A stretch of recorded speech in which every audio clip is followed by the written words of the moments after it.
एक बार भगवान श्री कृष्ण अपने मित्र उद्धव के साथ ऐसे जंगल में घूमते जा रहे तो उद्धव ने कहा, केशव आप ब्रह्म हो, ईश्वर हो, भगवान हो, ये सब जीव बेचारे आपकी आत्माएं यहाँ भटक रही हैं, आप इनको अपने देश ले चलो, स्वर्ग वैकुंठ ले चलो, मुक्ति मोक्ष प्रदान करो। भगवान श्री कृष्ण का मैं तो चाहता हूं कि जीव माया के देश से, जन्म मरण से निकल करके चले, लेकिन उद्धव समस्या है, कोई जाने को तैयार नहीं है। उद्धव ने कहा, ऐसा कैसे है, आप कहिए क्यों नहीं जाएंगे लोग। तब तक सामने एक सूअर नजर आ गई, जंगल में सूअर जा रही थी। भगवान के ने कहा, अच्छा आदमी की बात छोड़ो, जाओ जाओ सूअर से पूछो तो कभी भगवान श्री कृष्ण है और आपको स्वर्ग वैकुंठ पहुंचा सकते हैं, बोलो चलोगी।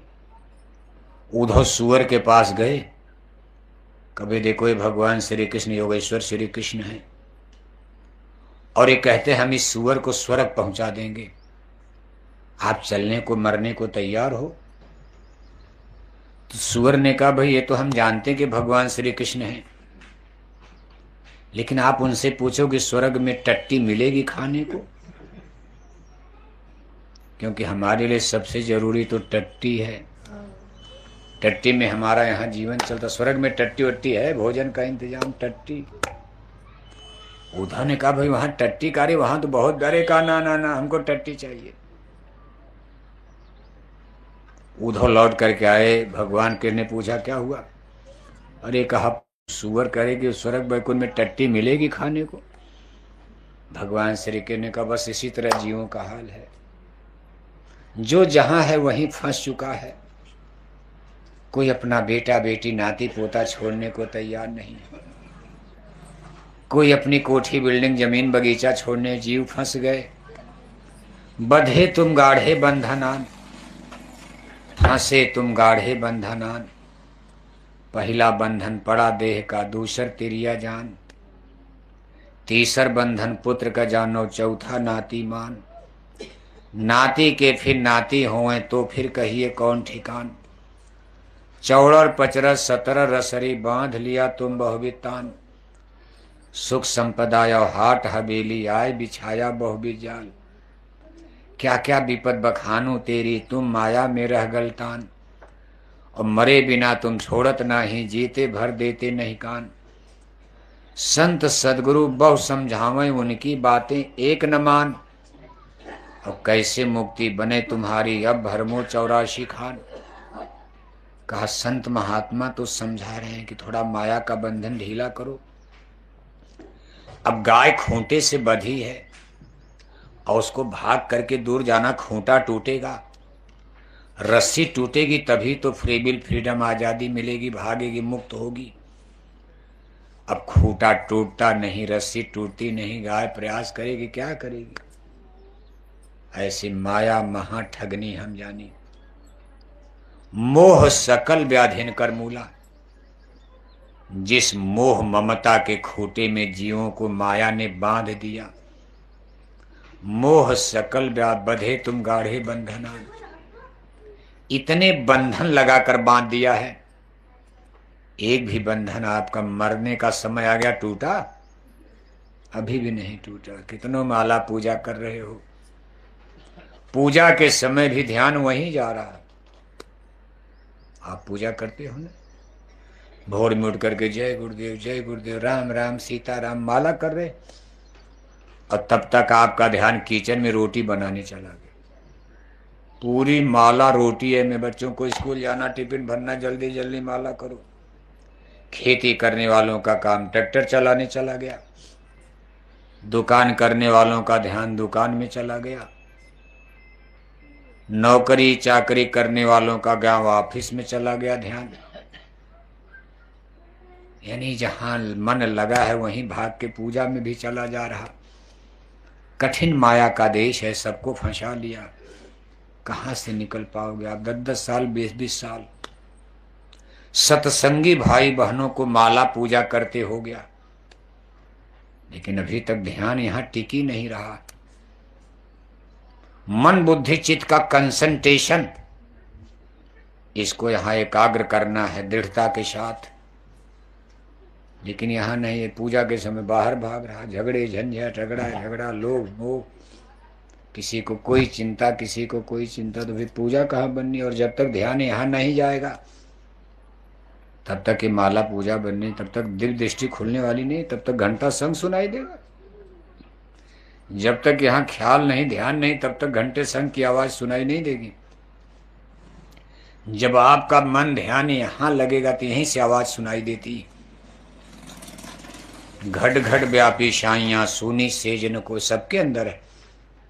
ये नहीं कि केवल सत्संगियों के अंदर ही है, या केवल हिंदुओं के अंदर है, या केवल मुसलमानों के अंदर, केवल ब्राह्मणों के अंदर। गोसाई महाराज ने रामायण में लिखा, बड़े भाग मानुष तन पावा। उन्होंने मुसलमानों के राज में रामायण लिखी, लेकिन उन्होंने ये नहीं लिखा कि बड़े भाग हिंदू तन पावा। जिसमें उन्होंने रामायण लिखा, बादशाह अकबर का राज था दिल्ली में, लेकिन गोसाई महाराज ने कहा बड़े भाग मानुष तन पावा। उन्होंने संदेश दिया हिंदू को, मुसलमान को, सबको, कि सबके अंदर यहाँ देखो दोनों आंखों के बीच में हमारी रूह यानी आत्मा सिचुएटेड है।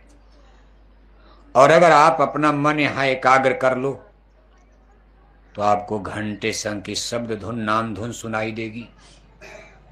ये परमात्मा के द्वारा आपके लिए नाम की डोली, शब्द का जहाज है बनाया हुआ, आदमी का बनाया नहीं, भगवान का बनाया। चूंकि भगवान ने सबको बनाया, सबके लिए बना दिया, और सबके घट में देखो ये नाम की डोरी, शब्द का जहाज लटका दिया। कहा जो भी चढ़ जाएगा हम खींच लेंगे। अब इसमें सबके लिए कहा, जिसको भी मानव जन्म मिला है। सिबरी देखो जात की भीलनी पा लिया। रविदास जी जात के चमार जूता सी रहे काशी में पा गए।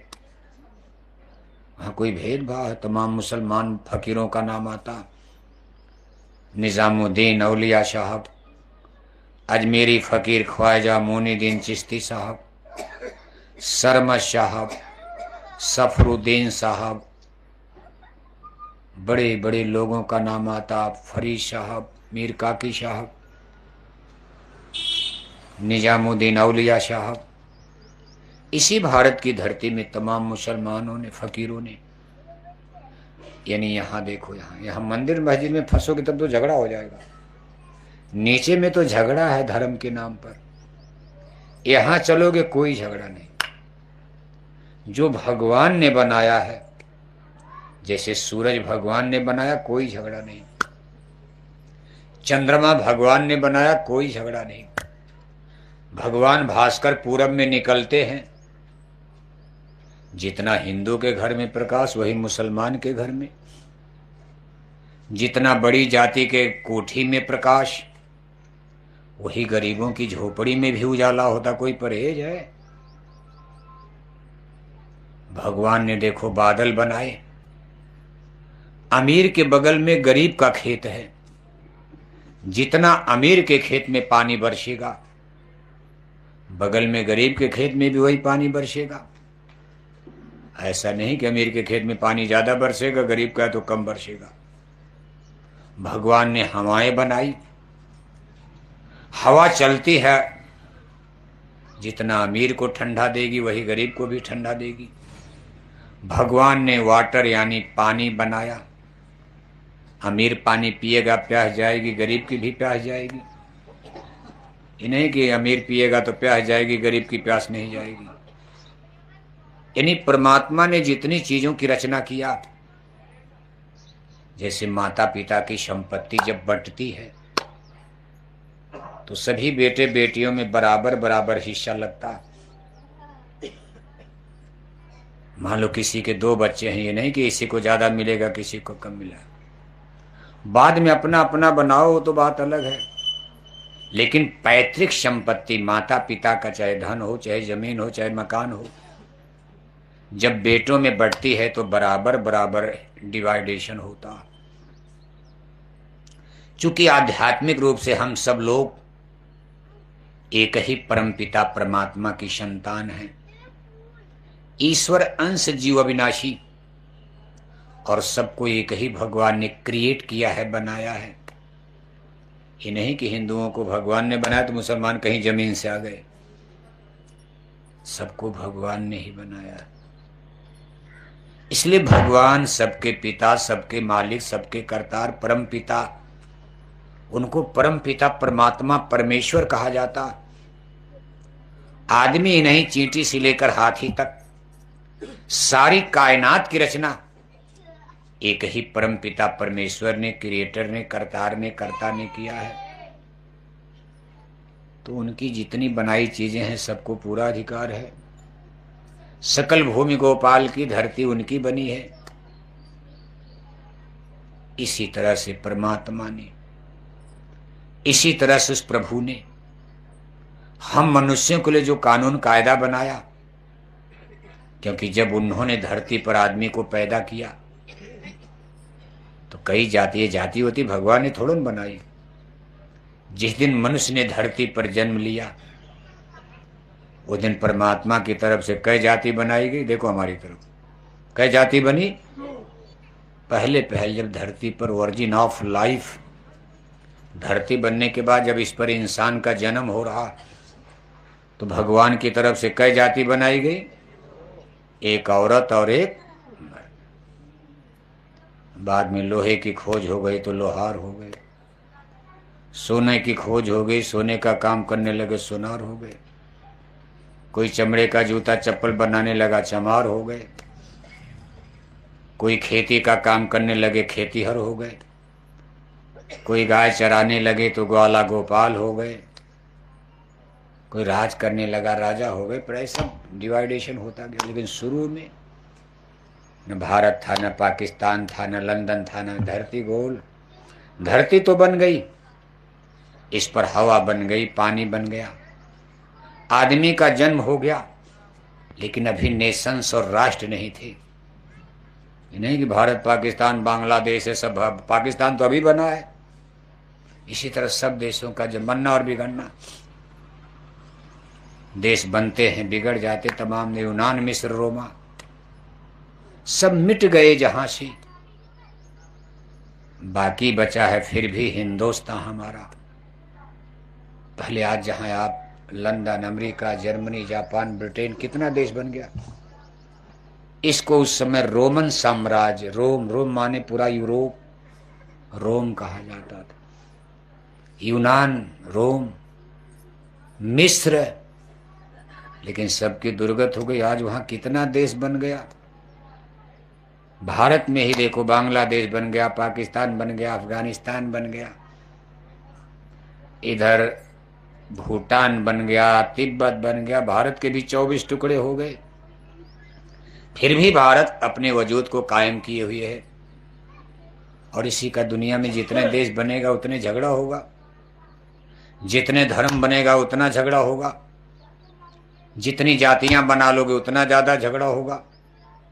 जैसे आप एक परिवार में थोड़ा कम होगा, भाई अलग अलग हो गए, अब झगड़ा बढ़ेगा। मेड़ का झगड़ा, मान लो खेत में मेड़ पड़ गई भाइयों की, अब मेड़ का झगड़ा बढ़ेगा कि भाई आपने ज्यादा ले लिया, हमको कम दे दिया, वो झगड़ा होगा।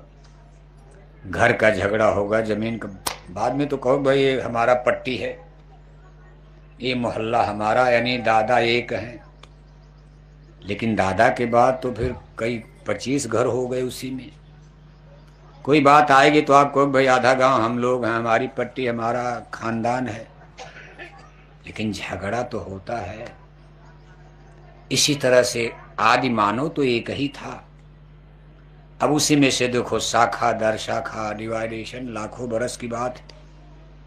धीरे धीरे उसी में से तमाम धर्म, तमाम जातियां। सबसे पहले धरती पर सनातन धर्म जो ईश्वर ने स्थापित किया। सनातन धर्म का फंडामेंटल प्रिंसिपल था सत्य, हिंसा, परमो धर्म।